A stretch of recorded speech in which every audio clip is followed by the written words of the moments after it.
Taxiing out onto the active runway.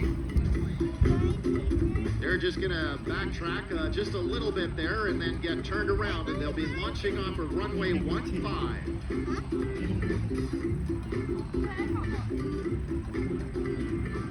And then we're going to turn the music down because the Rolls-Royce Merlin engine in the Mustang and that 2,000 horsepower Griffin engine in the Spitfire are going to be making the music for us. And we've got the thumbs up from our Air Boss team, led by Lyle Holbrook, supported by Josh Pegg, that they have been cleared into the box. And in just a few moments, you're going to hear the Griffin and the Rolls-Royce Merlin roar to life. Listen to this.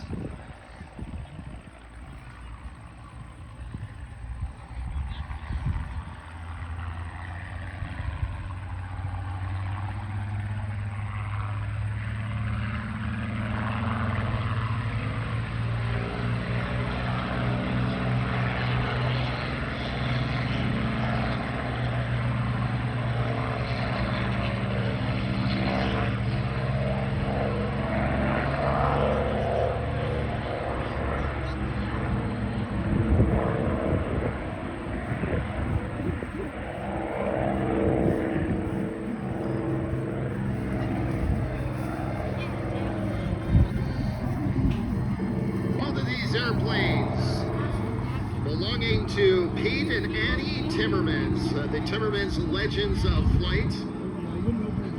The mission of the Timmermans Legends of Flight collection is to honor the bravery, the sacrifice, and the ingenuity of the heroic men and women who flew and supported first-generation fighter aircraft.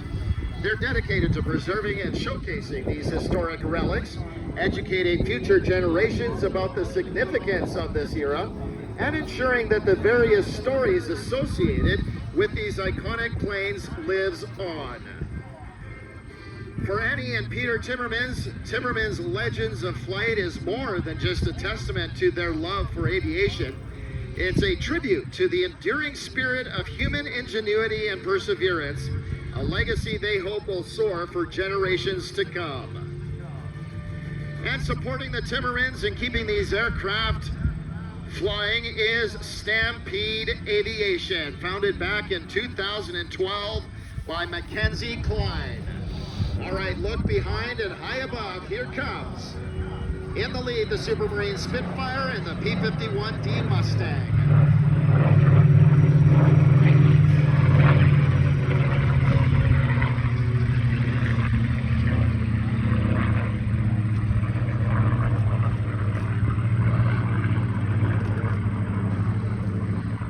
Stampede Aviation has quickly risen to become a premier boutique private jet and warbird management company with headquarters nestled in the heart of southwestern Ontario. Stampede Aviation embodies the essence of luxury and business travel while preserving the legacy of iconic warbirds like the two you're seeing here today. With a team of experienced pilots, mechanics, and aviation experts, Stampede Aviation sets the standard for excellence in aircraft management and on-bridge experiences. Coming in from our left now, the Supermarine Spitfire Mark 18 and the P-51D Mustang.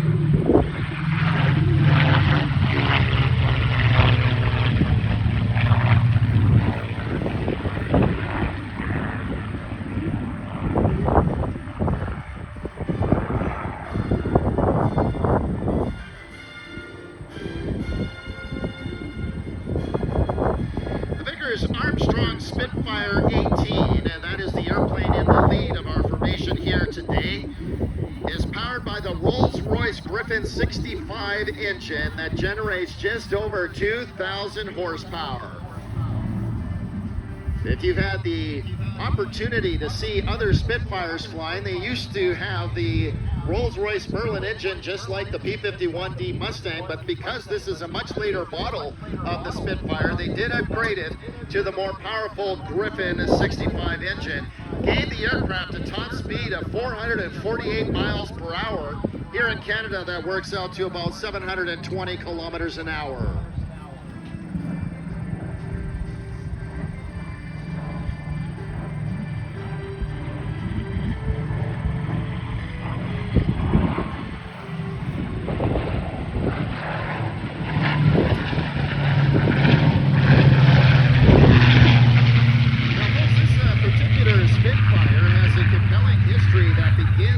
production in 1945. Originally manufactured to be part of the British Royal Air Force 60 Squadron, it would later be reassigned to Air Command Southeast Asia and based in India.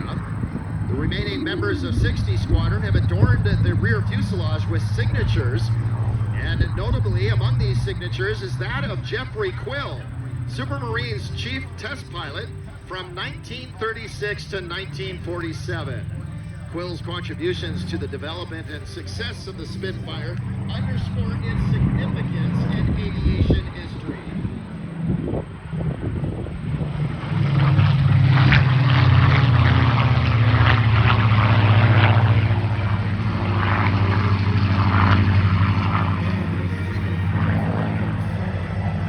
Now, with the formation part of their program complete, we're going to see independent flight paths of both aircraft.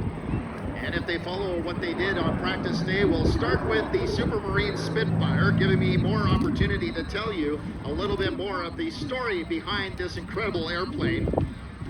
1948, was transferred to the Indian Air Force, continued to serve with distinction for several years. Its time with the IAF marked another chapter in its illustrious career, showcasing its adaptability and reliability in various operational contexts. From the right, the Spitfire Mark 18.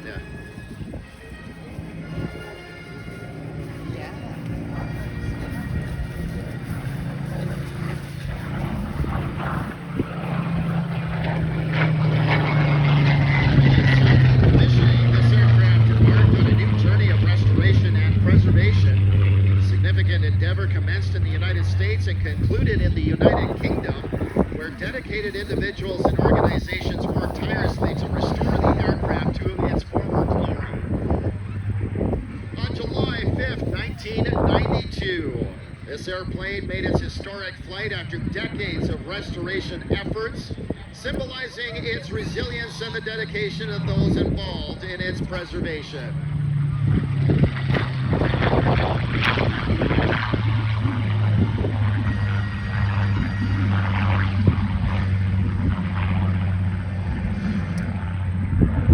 Today, this Spitfire stands as a testament to the technological advancements and strategic significance of the era.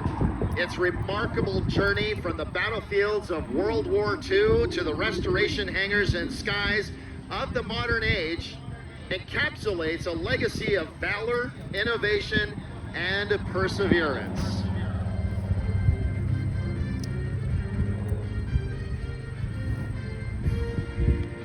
We're going to get another pass by that Supermarine Spitfire. I hope you got your cameras ready. Coming in from the right with a topside pass.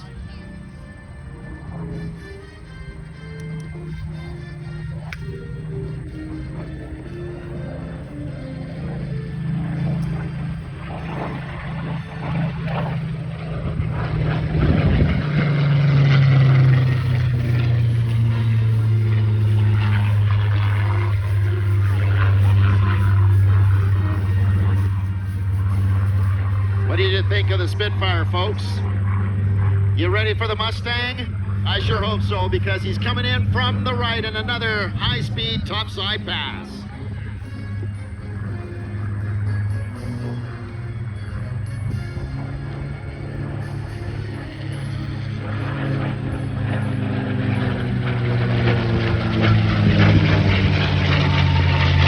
Released by North American in 1944.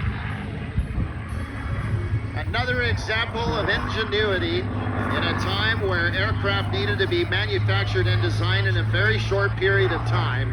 The Mustang built and first flown in just 102 days. Cost the manufacturer $50,000 to get that Mustang up in the air for the first time. Good? Good? Yeah.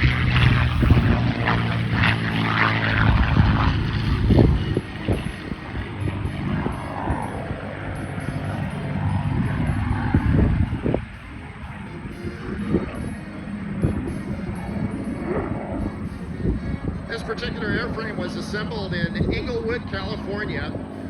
Originally served with the United States Army Air Force. In 1950, and this is important considering the centennial we're celebrating this year, was sold to the Royal Canadian Air Force bearing serial number 9245.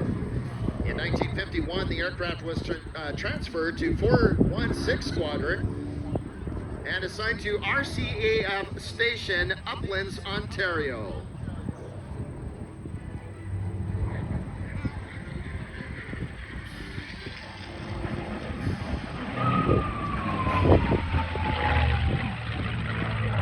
Mustang also served with RCAF Station, Trenton, Ontario. And in 1956, due to an incident, it was struck off the strength charge list. But in 1959, the airplane purchased by the Israeli Air Force would eventually return to the U.S. in civilian hands, where it was converted to the TEPCO modification dual control TF-51 status around 1990. And then in 1991, it was transported by ship to the UK, where it would be registered to the Warbirds of Great Britain Collection.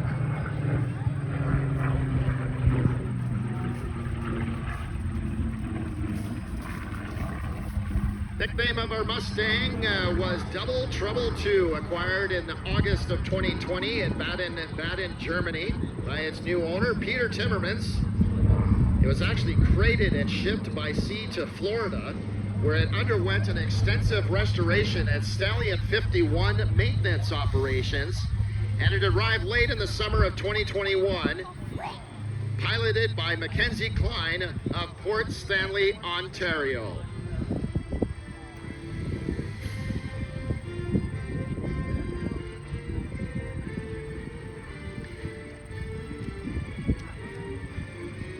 As our two warbirds circle around to set up for their landing, I'd like to share what I like to call KFFs, or Ken Fun Facts. Does anyone know what the P in P-51 stands for? Well, if you guessed Pursuit, you are correct. Pursuit 51.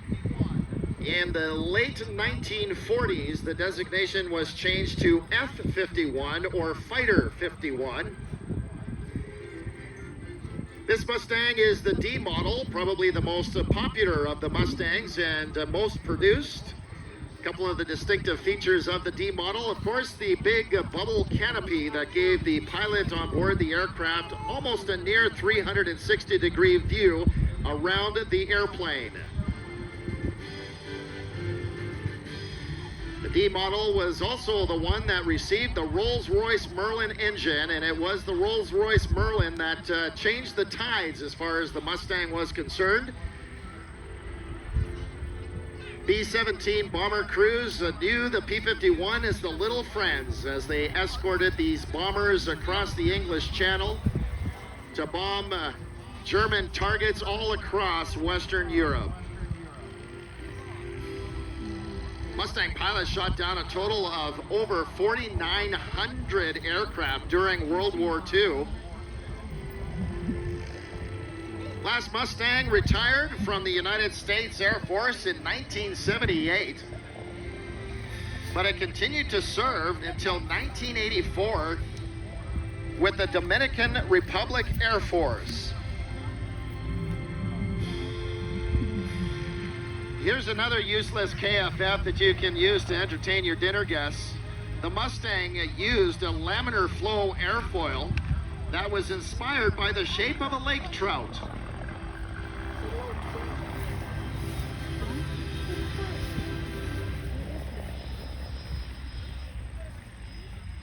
Well, it looks like we're going to do a little head-to-head action here with the Supermarine Spitfire on our left and the Hawker Hunter from the ITPS on the right. Don't worry, folks, they've got it all coordinated out here. We're going to bring in that Spitfire and park it here behind the announcer booth.